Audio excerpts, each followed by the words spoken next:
నమస్కారం. Big TV ప్రేక్షకులందరికీ శుభస్వాగతం. మనం శ్రావణ మాసంలో జరిగేటువంటి మంగళగౌరీ దేవి యొక్క విశిష్టతను తెలుసుకునే ప్రయత్నం చేద్దాం ఈరోజు. సర్వమంగళ మాంగళ్యే శివే సర్వార్థ సాధకే శరణ్యే త్రయంబకే దేవి గౌరీ నారాయణీ నమోస్తుతే. గౌరీ అమ్మవారు చాలా శక్తివంతమైనటువంటి దేవతల్లో, ముఖ్యంగా స్త్రీలను కాపాడేటువంటి దేవతల్లో, చిన్న చిన్న పిల్లలను కాపాడేటువంటి దానిలో చాలా భూమిక గౌరీదేవికి బాగా ఉంటుంది అనేటువంటిది మన వేదాలు చెప్తున్నటువంటి సారాంశం. సౌభాగ్యానికి ముఖ్యంగా అందుకనే శ్రావణ మాసం వచ్చింది అంటేనే మన ఆడవాళ్ళందరూ కూడా చక్కగా మంగళగౌరి పూజలు చేసుకోవటం, శ్రావణ మాసంలో ముత్తైదుల్ని ఇంటికి పిలుచుకోవటం, వాయినాలు ఇవ్వటము, ఇవన్నీ చేస్తూ ఉంటారు. అసలు ఈ గౌరీ దేవత ఎవరు? గౌరీ దేవతను ఇంత క్రితం ఎవరైనా పూజించారా? ఈ గౌరీ దేవతను పూజించినట్లయితే ఏ విధంగా పూజ చేశారు?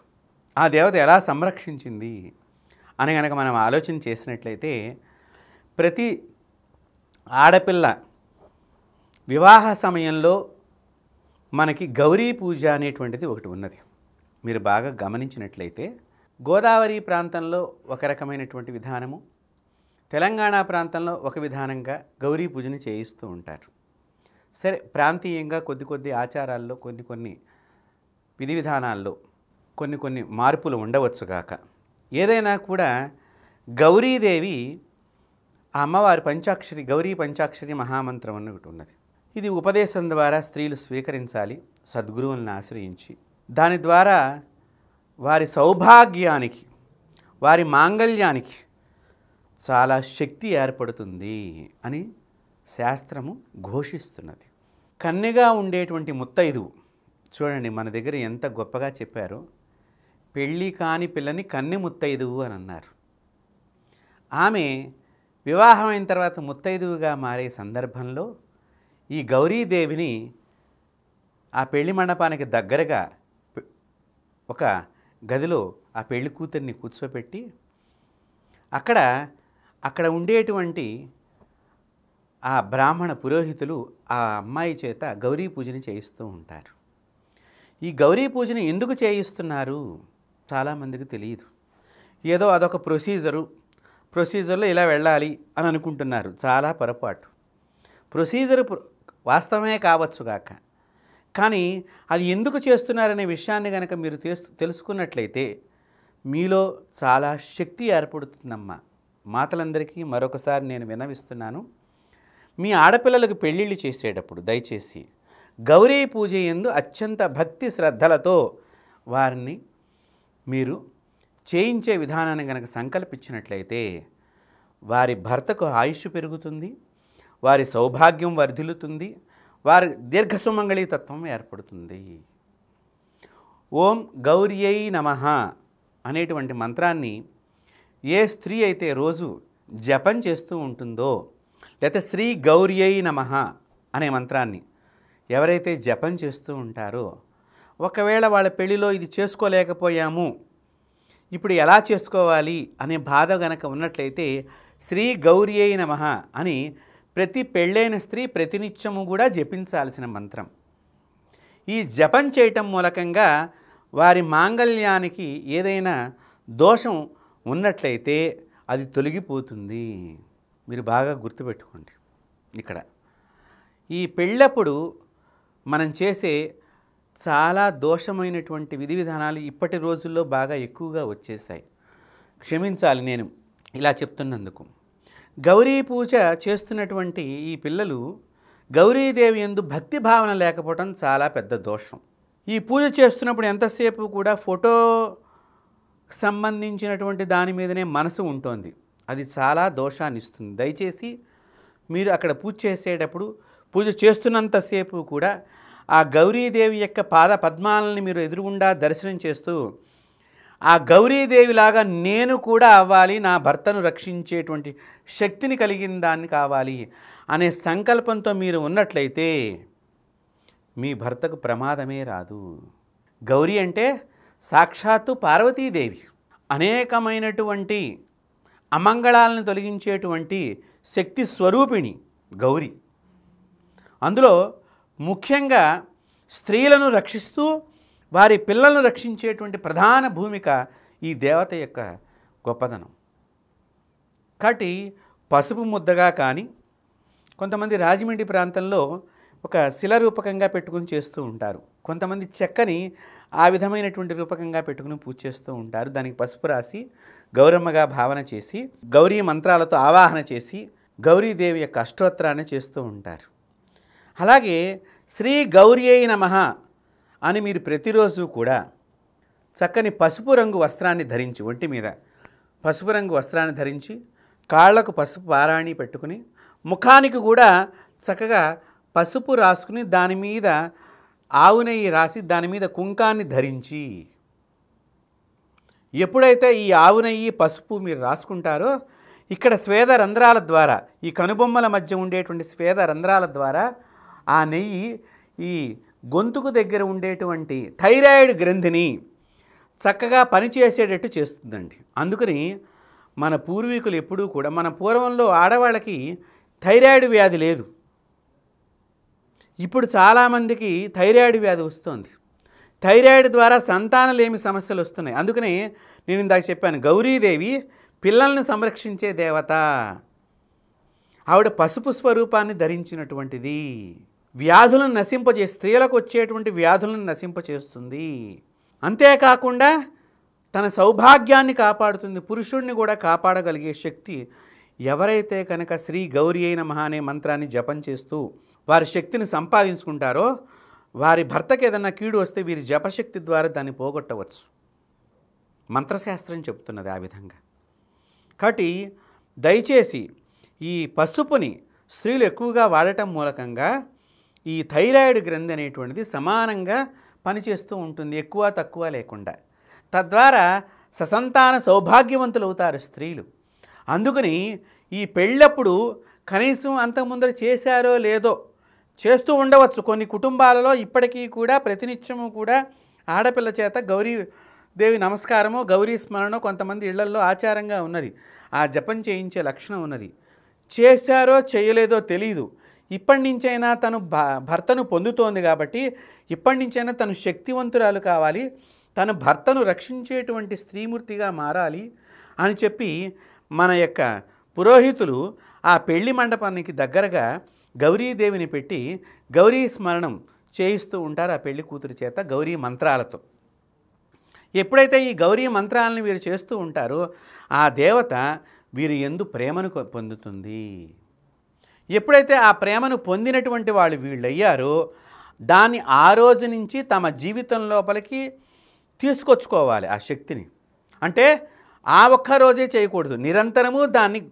మన పెద్దలు ఈ రోజున నాకు ఈ పూజా విధానాన్ని అప్పచెప్పారు, మనకిది ఒక ఆచారము, మనకిది ఒక సంప్రదాయము, మన సనాతన ధర్మంలో ఇది ఒక పెద్ద భూమిక వివాహమైన స్త్రీకి అని మనం భావన చేసి ప్రతినిత్యము కూడా చక్కగా ఇంట్లో గౌరీ పూజ చేసినట్లయితే ఆ ఇల్లాలకి సర్వదోషాలు తొలగిపోతాయి. అయితే ఈ శ్రావణ మాసంలో మనం బాగా చూస్తూ ఉంటాం ఈ మంగళగౌరి వాయినాలని, శ్రావణ శుక్రవారం నోములని చెప్పి, వరలక్ష్మి వ్రతం అని చెప్పి ఒక స్త్రీమూర్తికి, చారుమతి అనేటువంటి ఒక స్త్రీమూర్తికి కలలో కనిపించి ఆ లక్ష్మీదేవి సర్వశుభాల్ని ఈ విధంగా పూజ చేసినట్లయితే నీకు కలిగిస్తాను అని చెప్పినప్పుడు కలలో వచ్చింది తన అత్తగారికి మామగారికి సెలవిచ్చి ఈ విధంగా నేను పూజ చేద్దాం అనుకుంటున్నాను, మీరు అనుమతిని ప్రసాదించండి అని అడిగి ఆ వ్రతాన్ని ఆచరించిందే వరలక్ష్మి వ్రతం. కలలో వస్తే నిజంగా జరుగుతాయా, నిజంగా అవుతాయా అంటే భగవంతుడు ఉపదేశం చేశాడు ఆ చారుమతి గొప్పతనానికి. పరమేశ్వరుడు చెప్పాడు ఈ కథనంతటిని కూడా, ఏదో నేను చెప్పట్లేదండి. పరమేశ్వరుడు సాక్షాత్తు పార్వతీదేవి చెప్పాడు శ్రావణ మాసంలో లక్ష్మీ వ్రతం వరలక్ష్మి వ్రతం చేసేటువంటి గొప్ప శక్తిని. అందుకనే అక్కడ అంబాత్రయం అంటాం, ముగ్గురు అమ్మలు కలిసినటువంటి త్రయమే ప్రతిరూపం కూడా. లక్ష్మైన మహాలక్ష్మి, మహాకాళి, మహాసరస్వతి స్వరూపమే. అలాగే దుర్గైన మహాలక్ష్మి, మహాకాళి, మహాసరస్వతి స్వరూపమే. అలాగే మన భాషలలో ఉన్న సరస్వతీ మాత అయినా సరే మహాలక్ష్మి, మహాకాళి, మహాసరస్వతి స్వరూపమే. శక్తి ఒకటే, కానీ వారి విభాగాలుగా భక్తులకు తొందరగా వారి భక్తుల సౌకర్యార్థము వారు ఆ విధంగా దర్శనమిస్తూ వచ్చారు. కాబట్టి ఎప్పుడైతే మనం ఈ శ్రావణ మాసంలో చక్కగా అమ్మవారి వ్రతం చేసుకుని గౌరీ నోమును నోచుకున్నా, లేకపోతే వరలక్ష్మి వ్రతం నోచుకున్నా, చక్కగా ముత్తైదువులందరినీ పిలుచుకుని వాళ్ళకి పసుపు రాయటం ద్వారా ఈ చేతికి పసుపు నిరంతరము ఆ మాసంలో జరుగుతూనే అంటుకుంటూ ఉంటుంది. ఎప్పుడైతే ఈ చేతికి పసుపు అంటుతూ ఉంటుందో ఈ రంధ్రాల ద్వారా మన శరీరం లోపలికి ఆ పసుపుకు సంబంధించినటువంటి పసుపు ఎక్కడి నుంచి వస్తుంది? ప్రకృతిలోంచి వస్తుంది, పంట ద్వారా. దాన్ని మీరు శ్రావణ మాసం అంతా ధరించడం మూలకంగా మీరు కాళ్ళకి ధరిస్తారు. ముఖానికి స్నానం చేసేటప్పుడు మాతృమూర్తులందరూ కూడా, స్త్రీమూర్తులందరూ కూడా మా బిగ్ టీవీ ద్వారా కూడా మేమందరినీ కూడా అమ్మ స్వరూపం కింద భావన చేస్తూ మీ అందరికీ కూడా శతకోటి ప్రణామాలు సమర్పణ చేస్తూ నేను సెలవిస్తున్నాను. ఈ విధంగా మీరు కనుక పూజ చేసినట్లయితే మీ భర్త సౌభాగ్యంగా వర్ధిల్లుతారనేటువంటి సందేహం ఎటువంటిది లేదు. కాబట్టి ఈ శ్రావణ మాసంలో మీరు చక్కగా ఈ మంగళగౌరీదేవి యొక్క పూజని ఆచరించినట్లయితే కనీసం ఎన్ని మంగళవారాలు వస్తే అన్ని మంగళవారాలు ఆచరించండి కనీసం. అందుకని శ్రావణ మాసానికి ఒక విశేషంగా ఈ మంగళగౌరి యొక్క పూజని, వరలక్ష్మి వ్రతాన్ని పెట్టడం జరిగింది. ఎందుకంటే మన పండుగలన్నింటినీ కూడా ఒక్కొక్క మాసంలో విశేషంగా ఎందుకు చెప్పారు అంటే, కనీసం నిరంతరం చేయకపోతే ఆ మాసంలోనన్నా ఆ దేవతను ఆరాధన చేయటం మూలకంగా ఆ దేవతాశక్తిని మీరు పొందగలుగుతారు అని చెప్పి ఒక్కొక్క మాసానికి ఒక్కొక్క దేవతకి మనతో మన జీవన విధానానికి అక్కడ రెండిటికి సమ్మిళితం చేశారు వేదమూర్తులైనటువంటి ఋషి సంప్రదాయం.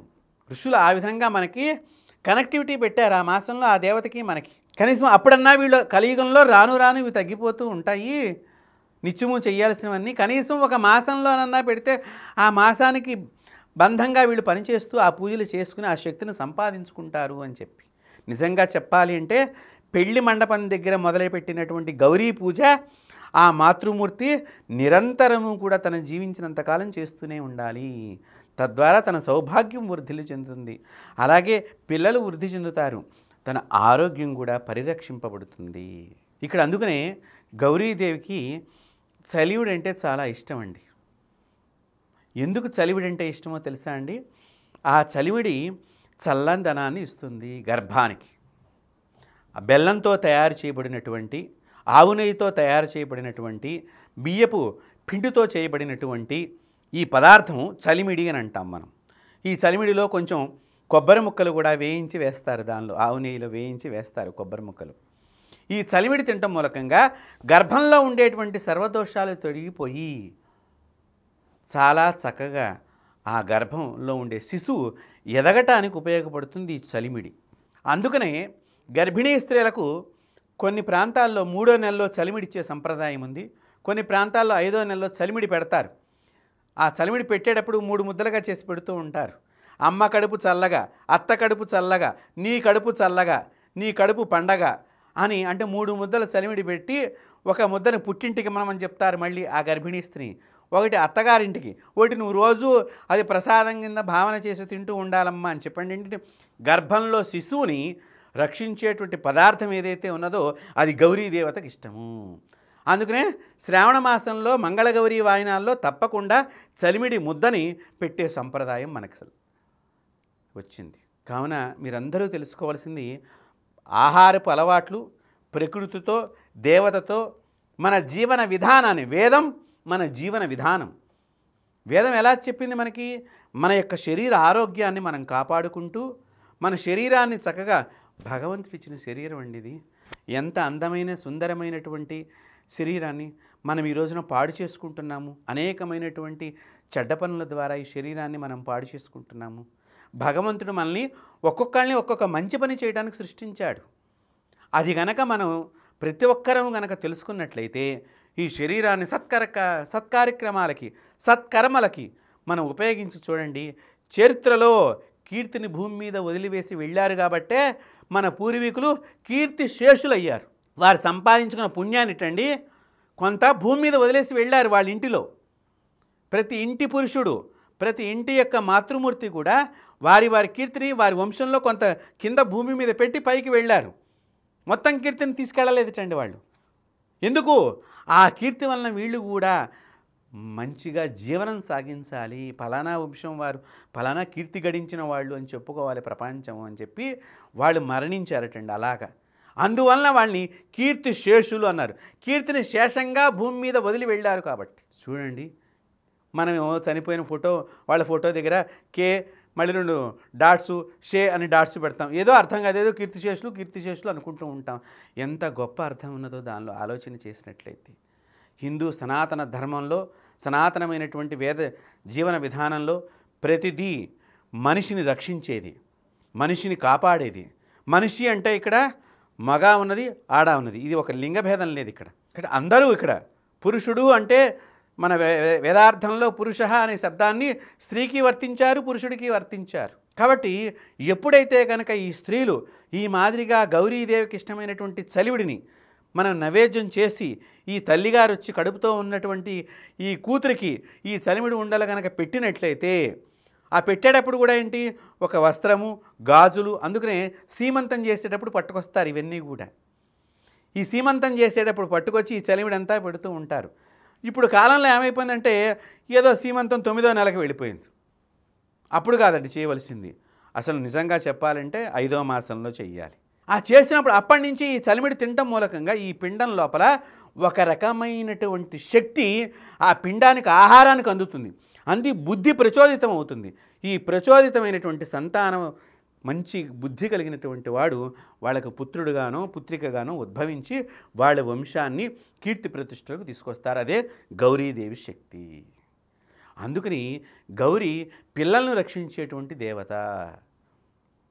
అందువలన పెళ్ళైన స్త్రీని, పెళ్ళి కాబోతున్న స్త్రీని, ముఖ్యంగా పెళ్ళి కాబోతున్న స్త్రీని పెళ్లి మండపం దగ్గర పక్కగా ఉండేటువంటి విడిది చేసేటువంటి గదిలో ఈ గౌరీ పూజని చేయించేది కారణం. అందుకు చక్కగా గాజులు వేసి, గౌరీదేవి ఎంత సౌభాగ్యంగా ఉంటుందంటే నిత్య సంతోషదాయిని అమ్మవారి నామాలు. నిత్యము ఈ అమ్మాయి కూడా అత్తగారింటికి పెడుతుంది. అక్కడ కూడా తన పుట్టింట్లో ఎలా ఆనందాన్ని పొంది ఉన్నదో తండ్రి ఏమనుకుంటాడు, అక్కడికి వెళ్ళిన తర్వాత అమ్మో ఎలా ఉందో నా కూతురు, అమ్మో నా కూతురు, నా బిడ్డ ఎలా ఉన్నదో, అక్కడ నాలాగా మంచిగా చూస్తున్నారో లేదో అనే ఆందోళన లేకుండా ఎవరైతే గౌరీ పూజను చేస్తారో వారికి జ్ఞానం కలిగి అత్తామామలతో ఎలా జీవించాలో, భర్తతో ఎలా జీవించాలో, అలాగే ఆడపడుచుతో ఎలా జీవించాలో, వదిన గారితో ఎలా జీవించాలో, మరిది గారితో ఏ విధంగా మాట్లాడాలో అనేక విషయాల్ని గౌరీ జ్ఞానాన్ని ఇస్తుంది. తద్వారా ఆ జ్ఞానశక్తి ద్వారా ఈ స్త్రీ అక్కడ వర్ధిల్లుతుంది. తద్వారా అత్తగారి వంశము నిలబడుతుంది. మగవాళ్ళ వల్లనే వంశం వృద్ధి కాదండి, ఆడవాళ్ళు లేకపోతే వంశవృద్ధే లేదని చెప్పింది శాస్త్రం. సనాతన భారతీయ ధర్మం ఏం చెప్పిందంటే స్త్రీతోనే వంశం నిలబడుతుంది. అందుకనే ఎవరైతే ఆ స్త్రీని మనం తెచ్చుకుంటున్నాము, నిజంగా ఇప్పుడు మనం వరకట్నాలు అంటున్నాం కానీ శ్రీ పూర్వకాలంలో ఇవేమీ లేవండి.